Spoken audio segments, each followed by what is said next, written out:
আসসালামু আলাইকুম বন্ধুরা, আজকের মুড়ি ভর্তা মিশনে আপনাদের স্বাগতম আমাদের মিনি ব্লগে। কয়েকদিন ধরেই ভাবছি বিখ্যাত হোসেন মামার মুড়ি ভর্তা খাবো। সন্ধ্যায় বউকে বলতেই রাজি হয়ে গেল। 8টার দিকে বউকে নিয়ে বাইক চাপে রওনা দিলাম সাটুরিয়া। উদ্দেশ্য একটাই, মুড়ি ভর্তা, আর সেটা হোসেন মামার দোকান থেকে।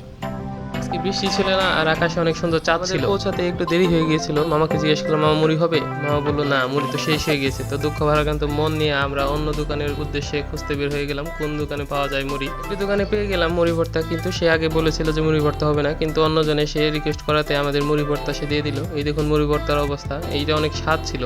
তো ঝালটা আমরা বেশি চেয়েছিলাম। মুড়ি ভর্তা খাওয়া শেষ হওয়ার পরে আমরা ফলের দোকানের এখান দিয়ে অন্য একটি দোকানের উদ্দেশ্যে রওনা হয়ে গেলাম। অবশ্যই সেই দোকানে এসে অর্ডার করলাম আবার মুড়ি ভর্তা, কিন্তু মুড়ি ভর্তা দিতে নাকি অনেক দেরি হবে। এই সময় আমরা দেখলাম যে ভেলপুরি জায়গাটা খালি ছিল, তো ভেলপুরি আমরা অর্ডার করে ফেললাম।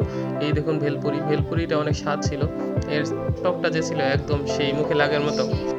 এত স্বাদের জন্য আমাদের সেই কথা মনে পড়ে গেল, আমাদের সাথে একটা কিউট পিচ্চি বাচ্চাও ছিল যে বারবার হচ্ছে মুড়ি ভর্তা বলে চিৎকার করছিল এবং কান্না করতেছিল। অবশেষে আমরা মুড়ি ভর্তা পেয়ে গেলাম। মুড়ি ভর্তাটা মোটামুটি ছিল, এতটা স্বাদও ছিল না, কিন্তু আস্তে আস্তে খেয়ে শেষ করলাম। চলে আসার সময় আমরা এই দোকান থেকে আমরা আইসক্রিম কিনেছি, কিন্তু দোকানের ভিডিওটা ভালো মতো করা হয়নি। যাই হোক, আমরা পেয়ে গেলাম ডিসকাউন্ট। এই মফস্বলে 100 টাকার ডিসকাউন্ট পাবো, এটা একদমই মাথায় চিন্তার বাইরে ছিল।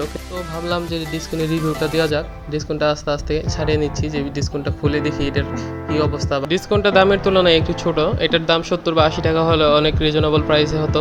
যাই হোক, শেয়ার করে খাবো বলে একটি আইসক্রিম নিয়েছিলাম। সমস্যাটা ছিল যে আইসক্রিমের শেষের অংশ আমাদের দুজনের খুব পছন্দের, আর সেখান থেকে আমি প্রথমে কামড় বসিয়ে দিই, যার কারণে ক্যারামেলগুলো বের হয়ে আমার টি শার্ট এবং তার বোরখায় এসে লেগে যায়।